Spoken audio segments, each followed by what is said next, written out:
Massive heartbreak for India as New Zealand has emerged as the first ever World Test champions. The Kiwis chased down the target of 139 runs set by Kohli and company on the last day of the Test. This is New Zealand's first ICC trophy in 21 years. Here are the highlights of the match. Bright sunny morning in Southampton, but not for India. Virat Kohli pushing far away from his body to a delivery that should have been left a note. Just what India didn't need to start the day. He pushed out at that. He sometimes tends to do that, push out at deliveries.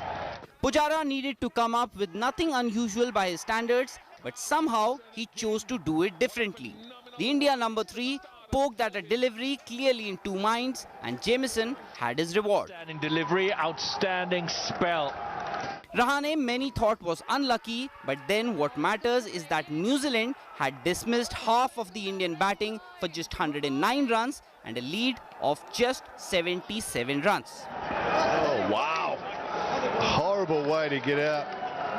Rishabh Pant was let off in the slips but kept playing in his characteristic fashion that earned him a few boundaries too. The counter-attack continues. Jadeja was never allowed to free his arms, with Wagner bombarding him with a barrage of short pitch deliveries before the left-hander gave up. Got in. Jadeja is aghast, but Wagner has probed, he's prodded, he never gives in. Pant also finally ran out of luck and it was all over for him too. But his 41 still gave India something to bowl at. Exactly what India didn't want at this stage. The Indian innings folded up for 170, handing New Zealand a 139-run target to win their first ICC tournament since the 2000 Champions Trophy. 138 India. Ashwin got 2 wickets and New Zealand were 44 for 2. And suddenly there was some excitement in the air. Pretty close, going on to hit. No hesitation for Michael Goff. But Kiwis had their most experienced batsmen at the crease and they dug deep to keep the Indian bowlers at bay. They began well and ended well. And New Zealand, having finished runners-up in the last 2 50-over World Cups, finally had the monkey off their back. Sports Bureau, India Today. Sweeps fine. So could India have prepared better for the World Test Championship final in English conditions? My colleague Rahul Rawat spoke to Harbhajan Singh over this, and here's what he said. You think New Zealand were far ahead of us as far as these preparations were concerned? You know, left for England a little bit earlier than what they have left and played 1 or 2 games with one of the county sides.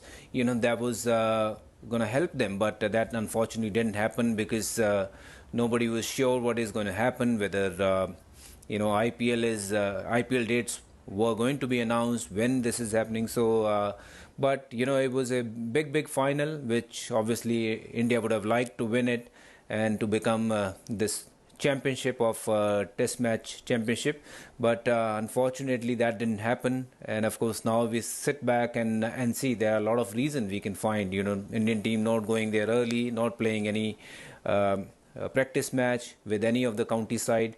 You know, when you're playing amongst each other, you know what to get out of those games, and it's never those you know, kind of intense games. But when you play against any county side or top side, you know, you will play at your best, and of course you know what needs to be done to win those games. So I think India could have definitely gone a little earlier to England and played 1 or 2 practice games there.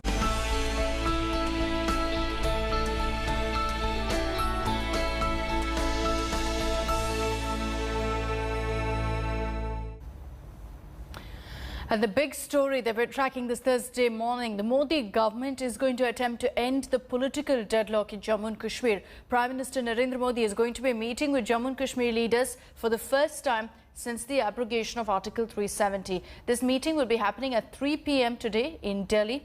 The meeting likely aimed at restoring electoral process after the completion of the delimitation exercise. It could be first thaw in the bitter standoff between the centre and the political parties in the valley. अनुच्छेद 370 के सभी खंड लागू नहीं होंगे सिवाय खंड 1 के नामक तदनुसार पढ़ा जाएगा।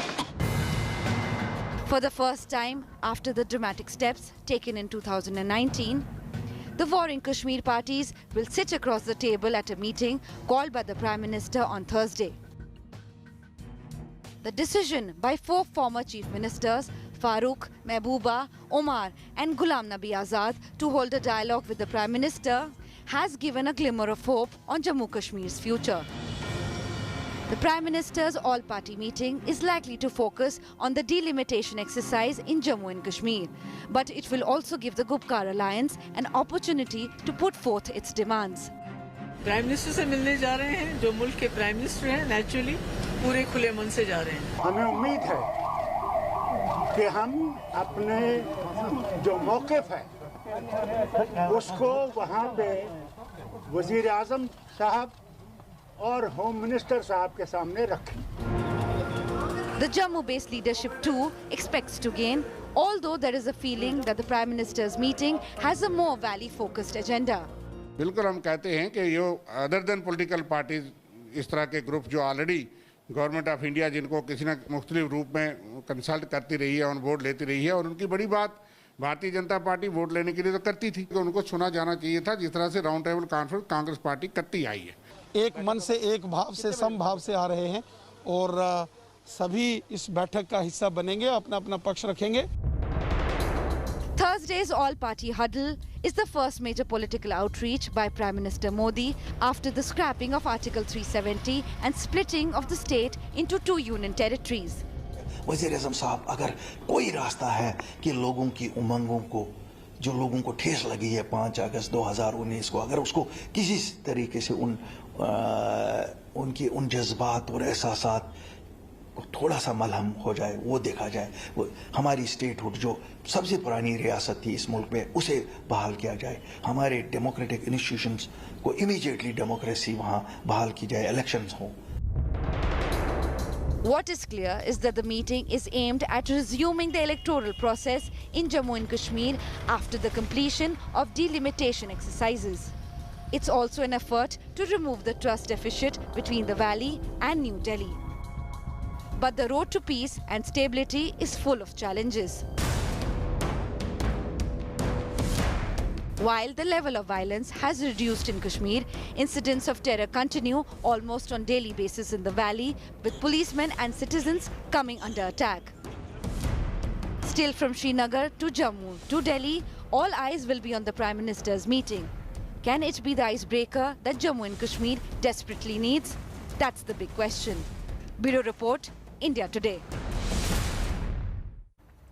As political activity gathers steam in Jammu and Kashmir, the Delimitation Commission that's headed by Justice Ranjan Prakash Desai has also got a year-long extension. This is to rework boundaries of the Assembly and the Lok Sabha seats.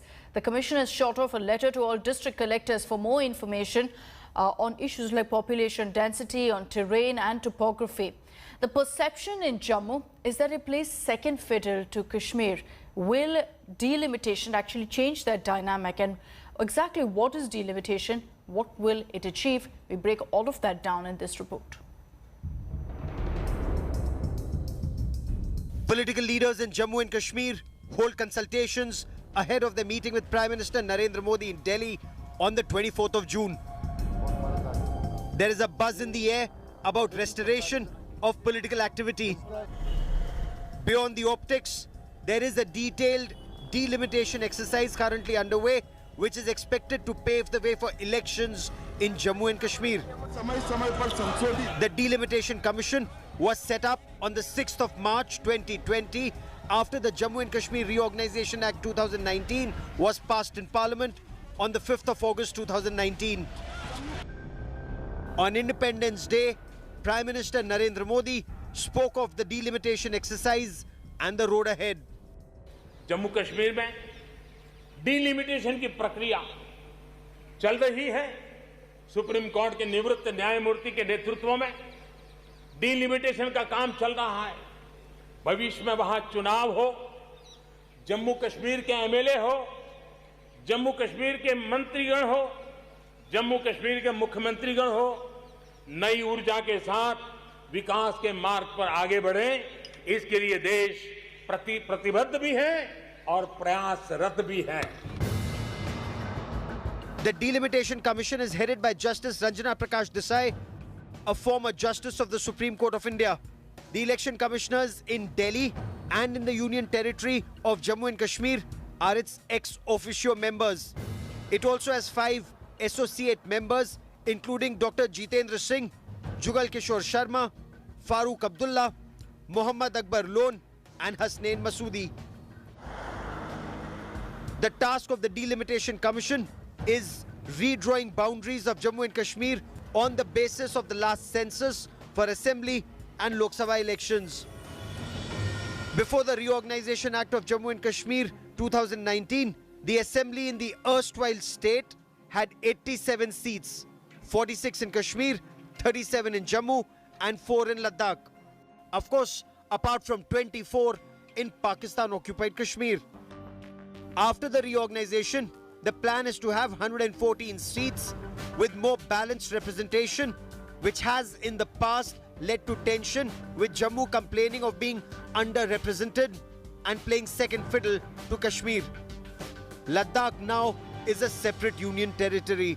Many social and political organizations in Jammu region feel that the way delimitation is being conducted, it will not give justice to Jammu region.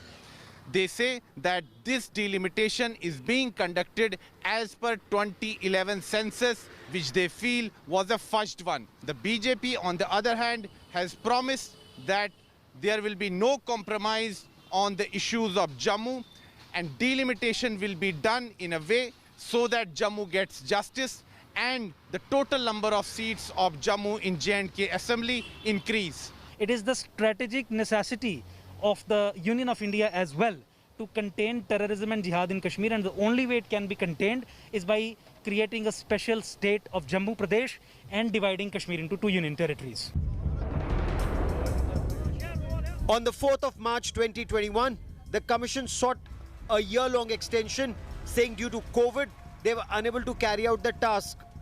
The Commission has also sent a letter to district commissioners of all the districts of Jammu and Kashmir, seeking information on population density, terrain and topography.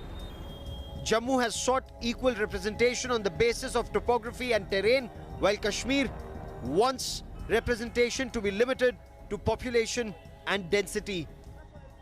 The Delimitation Commission, which has been set up after Article 370 was removed in 2019, is an important exercise which will increase the number of seats in the Assembly of Jammu and Kashmir from 107 to 114. While a lot of people in Jammu have been welcoming it, many in the valley have been fearing that this is an attempt to increase the number of seats only in the Jammu division. Last time such an exercise was carried out was in 1995 on the basis of 1981 census ahead of the 1996 elections. Delimitation was carried out before that in 1963 and 1975. The Assembly of the erstwhile state of J&K had put a freeze on delimitation till 2026. With Shujaul Haq in Srinagar and Sunil Ji Bhatt in Jammu, Bureau Report, India Today. So in some time from now at 3 this afternoon, Prime Minister Narendra Modi is going to make that big political outreach to Jammu and Kashmir political leaders. The Congress has already politicized the huddle by alleging that the centre has invited only selective representatives from Jammu and Kashmir. Congress spokesperson Ravinder Sharma has accused the centre of ignoring Jammu-based groups and also Kashmiri migrant pundits. The party said that the centre should have invited political groups from Jammu and has instead focused only on Kashmir. The party spokesperson claimed that unlike UPA, the BJP has neglected the socio-political organizations of the Jammu region and preferred not to meet them for the all-party meet. देर से आया दुरुस्त है, लेकिन dialogue का सिलसिला ने शुरू किया और ये कांग्रेस की सोच थी कि डायलॉग के जरिए ही कहीं चीज़ का हल होता है। आज इस सरकार ने महसूस किया कि वो सोच कि आज ज़रूरत है, समय की पुकार है।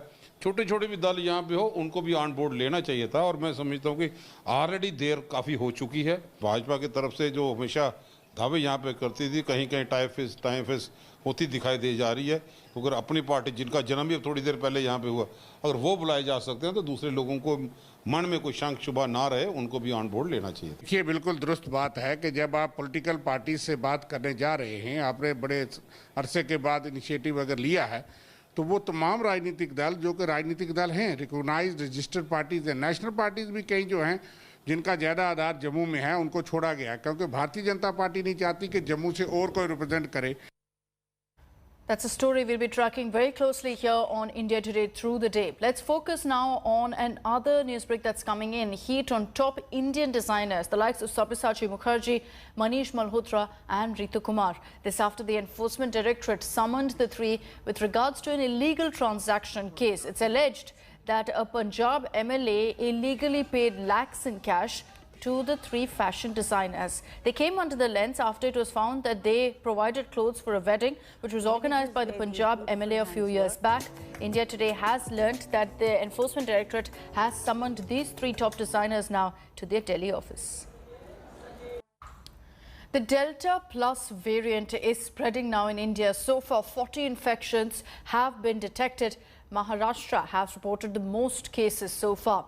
The Union Health Ministry has put states on alert because experts fear that this new variant could beat immunity acquired through infection and through vaccines.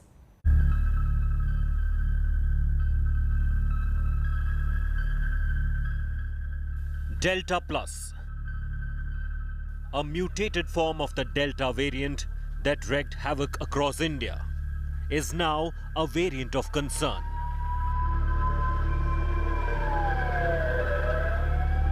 It threatens to trigger a new wave on a nation that is still counting losses from the monster surge. 40 cases of Delta Plus have been reported in 5 states: Maharashtra, Madhya Pradesh, Tamil Nadu, Karnataka and Kerala. The centre has asked the states to be on alert. The Health Ministry has warned that the new variant has increased transmissibility, stronger binding to receptors of lung cells, and can escape immunity. The Maharashtra government has started collecting 100 samples from each district to be sent for genome sequencing. Index cases of these Delta Plus variant should be monitored very closely. Had they taken vaccine and still got infected? So whether this Delta Plus variant has escaped the vaccine, that study is to be done. And so our department is with the help of this ICMR, ICSR and also NIV, that is National Institute of Virology, we are continuously behind that. The earliest case in India is from a sample taken on April 5th. So far, no deaths have been attributed to Delta Plus. But experts say citizens should not let their guards down. The concern now is that the presence of this mutation in the Delta Plus variant might render it immune from the antibodies produced by the vaccine, or the antibodies produced from past infection, or the new antibody cocktail being used in treatment. It is not yet clear how effective the vaccines are against Delta Plus. The government, however, says the 2 vaccines being used in India are effective against the original Delta variant. The state government says it is keeping a close tab on the present situation and taking all precautionary public health measures.